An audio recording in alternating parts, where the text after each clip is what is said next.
Une cinquantaine de mesures et une rallonge budgétaire. Emmanuel Macron a présenté ce matin son ordonnance pour réformer notre système de santé. Nous avons déjà parlé ici de certaines nouveautés, la création d'assistants médicaux pour épauler les médecins, la fin du numerus clausus. Le gouvernement annonce aussi des mesures pour soulager les urgences et faire évoluer le système de tarification à l'hôpital. On fait le point sur ce grand plan de transformation de notre système de santé avec Chloé Buffard et Hervé Droguet. Bordé, malaise à l'hôpital, manque de médecins généralistes dans certains territoires. Avec sa réforme, Emmanuel Macron veut transformer un système de santé à bout de souffle, mais il prévient, tout n'est pas une question de moyens. Notre système de santé ne souffre pas d'abord d'un problème de sous-financement. Il pèse par un vrai handicap d'organisation. Le modèle d'organisation n'est plus adapté ni à la demande ni à l'offre de soins. Le plan a pour objectif de garantir à tous l'accès à un médecin. Pour permettre aux généralistes de voir plus de patients, 4000 postes d'assistants médicaux vont être créés d'ici 2022. Ils pourront s'occuper de tâches administratives et effectuer certains actes simples comme une prise de tension. Le gouvernement va aussi financer 400 postes de médecins généralistes salariés pour lutter contre les déserts médicaux. À plus long terme, c'est la réforme des études de médecine qui pourrait augmenter le nombre de praticiens. Dès 2020, c'est la fin du numerus clausus, ce système de sélection qui limite à l'avance le nombre d'étudiants admis en deuxième année. Autre axe du plan de santé, mieux coordonner la médecine de ville et l'hôpital. Il prévoit la création de communautés professionnelles territoriales de santé, des réseaux locaux de médecins de ville et d'établissements de proximité censés soulager l'hôpital. Les urgences non vitales doivent donc pouvoir être prises en charge en ville par les professionnels organisés dans leur communauté professionnelle. En lien avec leur hôpital de proximité, ils devront s'organiser collectivement pour assurer une permanence de soins non programmés de jour, tous les jours, jusqu'à 20 heures. Le gouvernement veut aussi faire évoluer le financement des hôpitaux. Il prévoit la création d'un système de forfait global pour le suivi du diabète et l'insuffisance rénale. L'objectif, c'est de mettre fin au tout et deux A, la tarification à l'activité. Je veux que nous sortons d'une espèce de système qui a montré toutes ses limites, qui favorise la course à l'acte et à l'activité, qu'incarne aujourd'hui la fameuse T2A, au profit d'un financement qui favorise la prévention, qui soutient la coopération entre les professionnels et qui remette la qualité comme premier objectif des prises en charge. Au total, 54 mesures censées moderniser le système de santé et apaiser les tensions dans le monde médical. Ce plan de transformation du système de santé se veut un moment fort du quinquennat. Après les annonces faites par le président lui-même ce matin, la ministre de la Santé Agnès Buzyn se charge en ce moment même de détailler chacune des mesures. L'un des axes forts de ce plan, c'est de désengorger les urgences hospitalières saturées en renforçant l'offre de soins de proximité. Pour en parler, on va accueillir le docteur Christophe Prudhomme, médecin au SAMU 93, porte-parole de l'Association des médecins urgentistes de France. Bonjour. Bonjour. Alors vous n'avez pas été consulté pour cette réforme, donc vous avez découvert, comme tout le monde, les mesures hier soir. Déjà, votre sentiment général, c'est quoi? Est-ce que ce plan est à la hauteur de vos attentes? Non, absolument pas. Vous savez, le président évoque la réforme de 58. La réforme de 58 marchait sur deux principes, était basée sur deux principes, la planification et le service public. S'il veut une réforme d'ampleur pour les 50 années à venir, il faudrait effectivement qu'on soit autour du service public, de la planification et non pas de mesures de bricolage qu'on nous a vendues depuis 30 ans. Vous savez, on a créé les maisons médicales de garde, les maisons de santé pluridisciplinaires. Aujourd'hui, dans les territoires, nous avons besoin d'autre chose. Il n'y a pas une séparation entre la ville et l'hôpital. Nous, ce que nous demandons, c'est la généralisation de centres de santé avec des médecins, des infirmières salariés en lien avec les hôpitaux.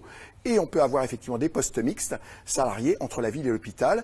Et ça, c'est de la planification. Et je pense que ça répond en grande partie à l'attente des jeunes médecins qui préfèrent les postes de salariés. D'ailleurs, le président l'a évoqué. Mais donc, il ne faut pas être sur 400 postes de médecins salariés pour les zones les plus défavorisées. Non, il faut généraliser le système parce qu'aujourd'hui, notre système de santé est en train de s'écrouler. Je précise juste que la réforme de 58, c'est celle qui a créé l'hôpital public. Voilà, qui a créé l'hôpital public. Voilà. Donc, si on veut recréer un système de santé publique, vous voyez, on n'est plus sur l'hôpital, il faut d'autres mesures. Alors justement, Emmanuel Macron ce matin a dit que le système de santé ne souffrait pas d'un sous-investissement, d'un sous-financement, mais d'un défaut d'organisation. Est-ce que vous êtes d'accord avec cette analyse? On souffre d'un défaut d'organisation, mais on souffre aussi d'un défaut de moyens. Vous voyez, j'étais de garde cette nuit dans mon SAMU en Seine-Saint-Denis, alors qu'on est en incapacité de décrocher tous les appels, comme l'a signalé le journal Le Point. Nous manquons de personnel, et ce que j'ai appris ce matin, c'est qu'on nous supprimait un poste. Voilà. parce qu'il faut appliquer le plan d'économie de l'hôpital, de mon hôpital, qui fait partie du plus grand hôpital de France, l'assistance publique. Il y a un financement là qui va être quand même fourni, apparemment de 400 millions d'euros en plus, qu'on calculerait sur les dépenses de santé. Oui, attendez, ça, alors là, c'est la plus grande arnaque du siècle. On nous annonçait, on avait mis à sec les hôpitaux, on nous annonçait une évolution de 2,3%, là ça sera peut-être 2,5%. C'est pas moi qui le dis, c'est les Échos ce matin, vous voyez, j'ai des bonnes références. Pour maintenir l'activité dans un secteur comme l'hôpital, il faut additionner l'inflation et l'évolution de la productivité. 1,4 plus 1,7, ça fait 3,1. Si on est en dessous de 3,1, on ne maintient pas l'existant. Donc 2,5, c'est pas un effort. Non. Aujourd'hui. Donc les 400 millions sont pas. Mais non, les 400 millions, on nous annonce 400 millions, puis on multiplie ça sur le nombre d'années, comme ça fait une plus grosse somme. Ce que je vous dis, c'est que moi, aujourd'hui, ce dont j'ai besoin dans mon service, c'est du concret, voilà. Pour pouvoir décrocher tous les appels au SAMU, au centre 15, nous avons 42 aujourd'hui assistants de régulation médicale, il nous en faut au minimum 10 de plus. Le directeur de l'hôpital nous dit « j'ai pas l'argent ».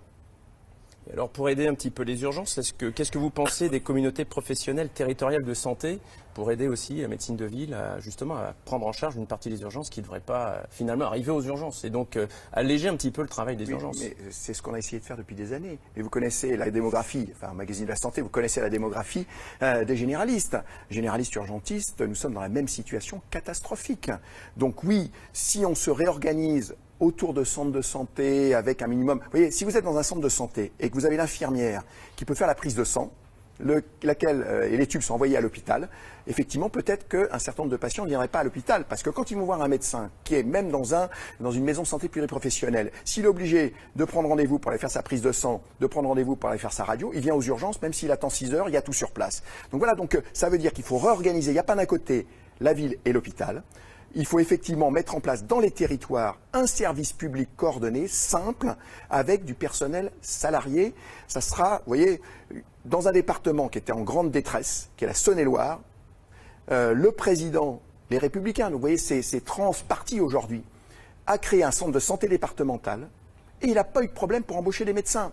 Par contre, les élus locaux qui essayent de chercher un médecin dans une structure libérale, même collective, vous voyez, y compris des collègues roumains, au bout de quelques mois, rentrent chez eux. Donc ça ne correspond plus aux besoins. Mais quand même, en supprimant le numerus clausus et en incitant les médecins à venir dans certaines zones, on va peut-être un peu arranger le problème.